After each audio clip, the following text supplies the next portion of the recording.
Learning class में 8वीं कक्षा के विद्यार्थियों का पुनः एक बार स्वागत है। बच्चों, आज हम गणित विषय में चैप्टर 11 सांख्यिकी विषय के बारे में पढ़ेंगे। बच्चों, सांख्यिकी को हम अंग्रेजी में स्टैटिस्टिक्स भी कहते हैं। सबसे पहले हम यह जानेंगे कि सांख्यिकी किसे कहते हैं, सांख्यिकी क्या होती है। तो सांख्यिकी गणित की वह शाखा है जिसमें आंकड़ों का संग्रह, वर्गीकरण, किसी समस्या अथवा घटना की जानकारी इकट्ठा करना, उस जानकारी का अध्ययन करके कुछ निष्कर्ष प्राप्त करना इत्यादि का अध्ययन किया जाता है। आज हम लोग इसी के विषय में पढ़ेंगे। बच्चों, पिछली कक्षा में हमने औसत सीखा था। औसत अर्थात दी गई संख्या को आपस में जोड़कर वह संख्या जितनी बार होती है उतने से भाग कर देते हैं तो हमें औसत ज्ञात होता है। इस चैप्टर में हम माध्य निकालना सीखेंगे। माध्य को औसत ही कहा जाता है। सांख्यिकी भाषा में औसत अर्थात माध्य होता है। तो माध्य निकालने के लिए हम जो संख्याएं दी गई होती है जिसे हम सांख्यिकी सामग्री कहते हैं, सांख्यिकी सामग्री को आपस में जोड़ते हैं और जोड़कर जितनी बार वह संख्या होती है अर्थात सामग्री की कुल संख्या जितनी है उतने से भाग देते हैं तो हम माध्य ज्ञात कर लेते हैं। हम एक उदाहरण के माध्यम से इसे समझेंगे। सबसे पहले एक उदाहरण के लिए एक संख्या ले लेते हैं 2, 4, 6, 8, 10। अर्थात यहां पर हमने सांख्यिकी सामग्री 2, 4, 6, 8, 10 ली है। अब हम इसका माध्य निकालेंगे तो हम लिखेंगे माध्य। माध्य को हम संकेत के रूप में x बार द्वारा दर्शाते हैं। तो माध्य बराबर 2 धन 4 धन 6 धन 8 धन 10 को ये सामग्री कितनी है 1, 2, 3, 4, 5, तो 5 से भाग दे देते हैं। तो हम सबसे पहले इसे जोड़ लेंगे 2, 4, 6, 6, 12, 8, 20, 10, 30 बटे यह 5। 30 को हम 5 से भाग देते हैं तो 5 छक 30, 6 बार जाता है। अर्थात सांख्यिकी सामग्री 2, 4, 6, 8, 10 का माध्य होगा 6। इसी आधार पे हम आपके पाठ्यपुस्तक में जितने प्रश्न दिए गए हैं उसे हम ज्ञात कर लेंगे, उसका माध्य ज्ञात कर लेंगे। अर्थात बारंबारता की सहायता से, गणन पद्धति की सहायता से हम माध्य ज्ञात करेंगे। बच्चों, अब हम आपके पाठ्यपुस्तक में दिए गए उदाहरण के माध्यम से गणन चिन्ह और बारंबारता की सहायता से दी गई संख्या का माध्य कैसे ज्ञात करते हैं इसे हम देखेंगे। तो यहाँ पर आपके पुस्तक में उदाहरण दिया गया है। राजापुर गांव के 30 किसानों के सोयाबीन का प्रति एकड़ उत्पादन क्विंटल में निम्नलिखित प्रकार से है। ये बच्चों सोयाबीन का उत्पादन क्विंटल में दिया गया है। कई आंकड़े दिए गए हैं इसके अंदर, कई आंकड़े रिपीट हैं जिसको हम बारंबारता कहते हैं। इस आधार पर बारंबारता वितरण सारणी बनाइए और सोयाबीन के प्रति एकड़ उत्पादन का औसत ज्ञात कीजिए। यहाँ पर देखेंगे आप बारंबारता सारणी बनाई गई है, वह किस प्रकार बनाई गई है इसे हम देखेंगे। यहाँ पर चूंकि यह प्रति एकड़ क्विंटल में दिया गया है सोयाबीन, तो यहाँ पर सबसे पहले कॉलम में प्रति एकड़ उत्पादन क्विंटल में, जिसे प्राप्तांक XI द्वारा दर्शाते हैं। गणन चिन्ह अर्थात वह संख्या, एक ही संख्या कितनी बार है उसे हम गणन चिन्ह के माध्यम से दर्शाते हैं, जिसे हम बारंबारता के रूप में लिखते हैं। अर्थात वह संख्या कितनी बार रिपीट हुई है जिसको हम FI बारंबारता के रूप में दर्शाते हैं। और प्राप्तांक और बारंबारता को आपस में गुणा करते हैं तो हमें यहाँ पर वह संख्या प्राप्त होती है। इस आधार पर हम यहाँ देखेंगे सबसे छोटी से छोटी संख्या कौन सी है, 4 है। और 4 यहाँ पर 1, 2, 3 बार है तो हम यहाँ पर 4 लिखेंगे। चूंकि 3 बार है तो गणन चिन्ह में उसको 3 पाई दर्शाएंगे और बारंबारता में हम उसे 3 लिखेंगे। और प्राप्तांक और बारंबारता का आपस में हम जब गुणा करते हैं तो हमको यहाँ पर 12 प्राप्त होता है। इसी प्रकार उससे अगली बड़ी संख्या कौन सी है तो हमें 5 प्राप्त होती है। तो यहाँ पर 5 देखेंगे कितनी बार है तो 1, 2, 3, 4 और एक कहीं छूट गया क्योंकि यहाँ पर 5 दिया है और यहाँ 5 बार 5 है तो 5 बार यहाँ पर होना चाहिए। 1, 2, 3, 4 और यह 5। बच्चों, जब हम बारंबारता का देखेंगे कि वह संख्या कितनी बार है तो उसके नीचे अंडरलाइन कर लेंगे या गोला कर देंगे तो हमें यह समझ में आता है कि हम इसे गिन लिए हैं। तो इससे हमें समझने में आसानी होती है। तो यहाँ पाँच पाँच बार है तो हम 5 गणन चिन्ह लगाएंगे, 4 पाई खींचेंगे, एक आड़ी पाई खींच देते हैं, अर्थात 5 का समुच्चय बनाते हैं और वह बारंबारता में हम 5 लिखेंगे। तो प्राप्तांक और बारंबारता का आपस में गुणा करते हैं तो हमें यहाँ पर 25 प्राप्त होता है। इस प्रकार से बच्चों हम अगली अगली संख्या लेंगे तो 5.5, 6, 6.5, 7.5, 8, 9 जो इसमें दी गई है और कितनी बार दी गई है उसका गणन चिन्ह में हम रूपांतरण करते हैं और उतनी बार उसकी बारंबारता लिखते हैं और उसको आपस में गुणा करके हम यहाँ लिखते हैं।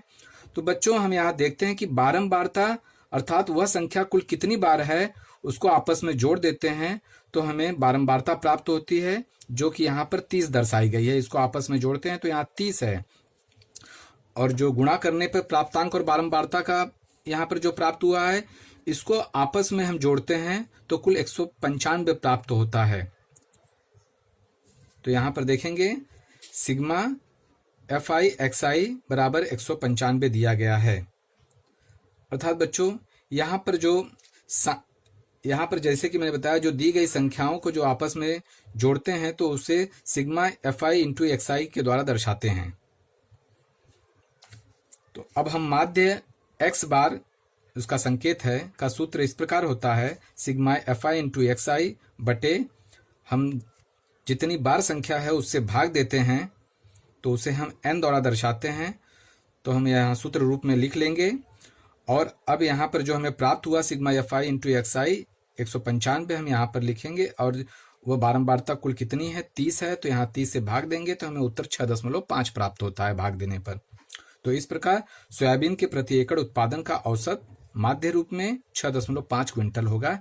हम यह उदाहरण के माध्यम से इसे समझे हैं कि गणन चिन्ह क्या होता है, बारंबारता क्या होती है और उसका माध्य कैसे ज्ञात किया जाता है। इस आधार पर हम 11.1 का पहला प्रश्न हल करेंगे। अब हम प्रश्न संग्रह 11.1 का पहला प्रश्न देखेंगे जिसमें लिखा है कक्षा 8वीं के 30 विद्यार्थियों में से प्रत्येक द्वारा लगाए गए पौधों की संख्या निम्नलिखित बारंबारता सारणी में दी गई है। इसके आधार पर प्रत्येक विद्यार्थी द्वारा लगाए गए पौधे का माध्य ज्ञात करने के लिए निम्नलिखित चौखट पूर्ण कीजिए।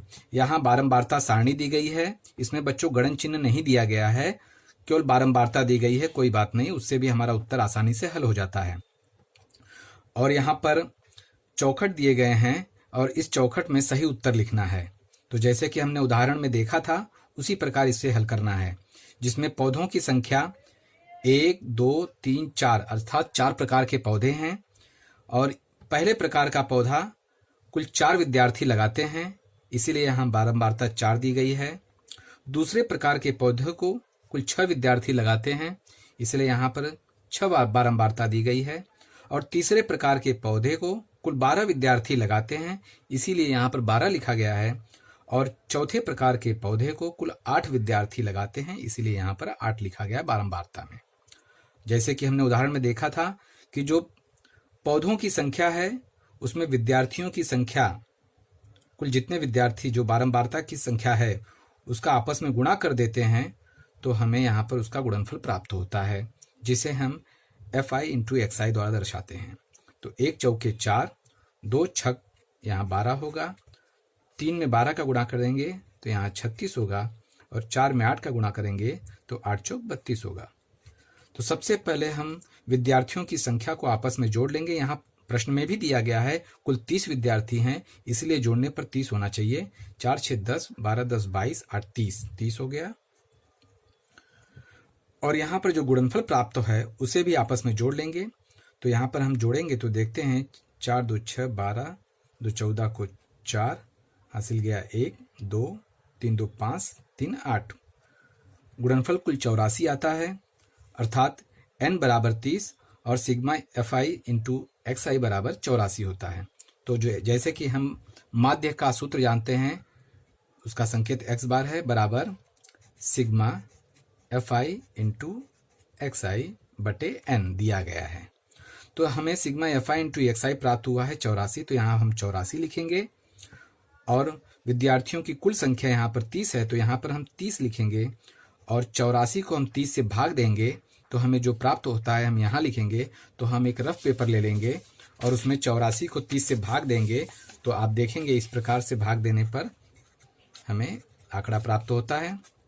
हम 2 से इकाई में 4 और 0 है तो 2 से भाग देंगे, 2 एक कम 2, 2 पचे 10, 2 चौके 8, 2 दूना 4, फिर 3 से भाग देंगे, दोनों में जाता है 3 से भाग, 3 पचे 15, 3 एक कम 3, 1 बचा, 3 चौक 12।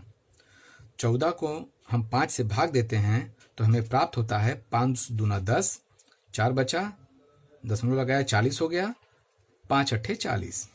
तो कुल हमें 2.8 अंक प्राप्त होते हैं। 84 को हम 30 से भाग देते हैं तो अब यहाँ पर हम लिखेंगे 2.8, अर्थात जो संख्याएं दी गई हैं, विद्यार्थियों की संख्या जो दी गई है उसकी बारंबारता हमें 2.8 प्राप्त होती है, अर्थात प्रत्येक विद्यार्थी द्वारा लगाए गए पदों का माध्य 2.8 होगा। यह इसका उत्तर है। इसी प्रकार बच्चों हम अगला सवाल भी देखेंगे। बच्चों अब हम तीसरा प्रश्न देखेंगे। प्रश्न इस प्रकार है, भिलार में 40 परिवारों के सदस्यों की संख्या आगे दी गई है। वह संख्या इस प्रकार यहाँ पर बच्चों देखो दी गई है 1 6 5 4 3 2 7 2 3 4 5 6। एक ही अंक कई बार रिपीट हैं। इस आधार पर इन 40 परिवारों के सदस्यों का माध्य बारंबारता सारणी का उपयोग करके ज्ञात कीजिए। जैसा कि अभी हम लोगों को सारणी बनी हुई मिल रही थी, अब हमें सारणी बनाना है और उसका माध्य ज्ञात करना है। वह कैसे करेंगे हम यहाँ देखेंगे। मैंने यहाँ पर बारंबारता सारणी बना ली है। यहाँ पर आप लोग देखेंगे बारंबारता सारणी मैंने बनाई है और जिसमें प्रश्न में जैसे दिया गया है, यहाँ आप देखोगे बच्चों,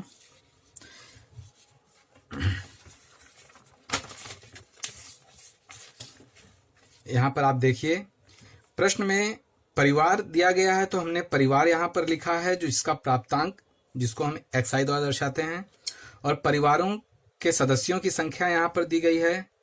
परिवारों के सदस्यों की संख्या यहाँ आना चाहिए, सदस्य संख्या इस प्रकार होनी चाहिए। तो सदस्य संख्या की बारंबारता जिसे हम fi द्वारा दर्शाएंगे यहाँ पर लिख दिया है, और इन दोनों का गुणनफल fi इंटू xi, जिनका इनका गुणनफल हम यहाँ पर लिखेंगे। यह हमने सारणी में दर्शा दिया है। और अब हम एक एक करके देखेंगे कि परिवार कुल कितने हैं और उनमें सदस्य संख्या कितनी है। हम यहाँ से देखेंगे तो सबसे पहले हम यह ज्ञात करेंगे कि इसमें कुल कितने परिवार हैं। तो हम यहाँ देखेंगे कि 1 2 3 4 5 6 7, इसके अलावा कोई दूसरा आंकड़ा नहीं दिखाई दे रहा है बच्चों। इसमें इसी आंकड़े में यह रिपीट हुआ है, कोई दूसरा आंकड़ा नहीं है। अर्थात हम यहाँ पर यह जानेंगे कुल 7 परिवार हैं, इसीलिए हमने इसे क्रमशः 1 2 3 4 5 6 और 7 लिख दिया है। और यह इन परिवारों में सदस्य संख्या कितनी है, तो हम जैसे 1 यहाँ पर दिया गया है तो हम कितने 1 हैं वो देख लेंगे। 1 गोला गोला करते जाएंगे ताकि हमें आसानी से प्राप्त हो सके कि वह परिवारों में सदस्य संख्या कितनी है। 2, तो बच्चों यहाँ देखेंगे कि एक परिवार कुल 2 हैं जिसमें सदस्य संख्या कुल 2 है, तो यहाँ पर हमने परिवार 1 और सदस्य संख्या 2, इस प्रकार हमने यहाँ पर 2 लिखा है। इसी प्रकार हम 2 परिवार में कितनी सदस्य संख्या है,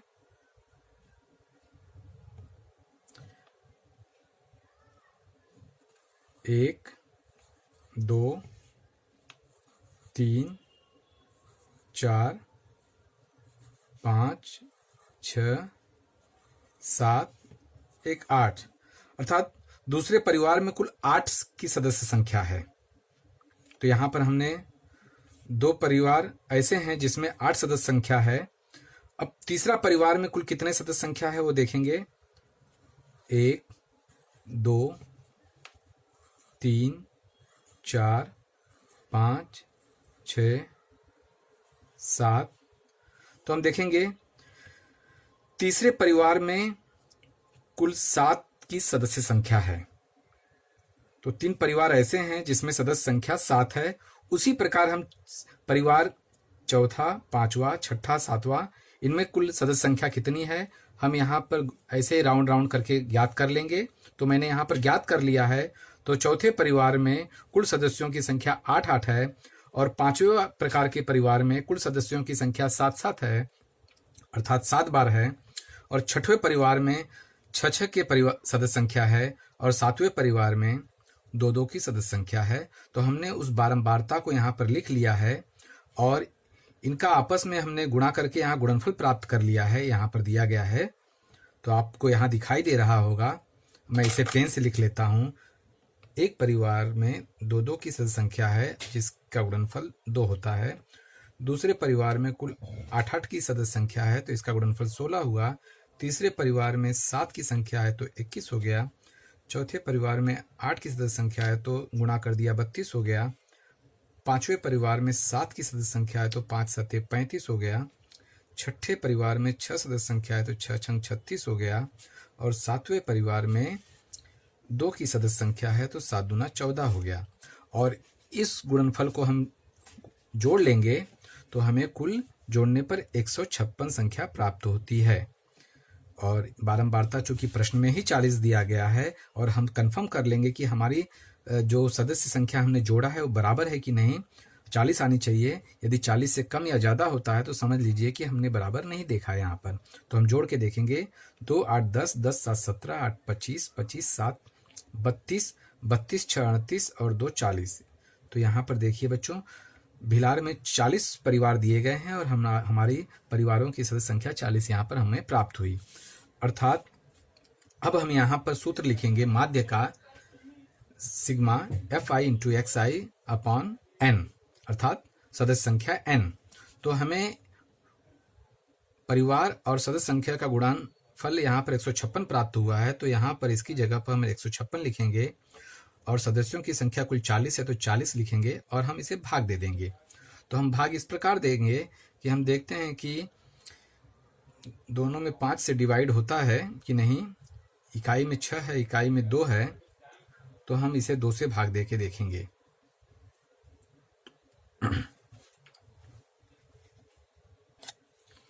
तो 2 से भाग देते हैं। 2 दूना 4 0, 2 सत्ते 14, 1 बचा, 2 अट्ठे 16। फिर 2 से भाग देंगे। 2 दहा में 20, 2 तिहाई 6, 3 बार गया, 1 बचा, 2 नवा 18। अब 39 को हम 10 से भाग देंगे तो हमें मालूम है कि इकाई में 0 है तो 1 अंक के बाद यहाँ पर हम दशमलव लगा देंगे तो डायरेक्ट हमें उत्तर प्राप्त हो जाता है 3.9। अर्थात 39 को हम 10 से भाग देंगे तो हमें 3.9 प्राप्त होता है। तो इस प्रकार बच्चों हमें उस परिवार के सदस्यों का जो माध्य है वह 3.9 प्राप्त होता है। तो हम यहाँ पर लिखेंगे माध्य बराबर 3.9, अर्थात 40 परिवारों के सदस्यों का माध्य 3.9 प्राप्त होता है। इस प्रकार बच्चों आगे के जो बाकी प्रश्न हैं वो हल कर लेंगे। आज के लिए इतना ही। धन्यवाद।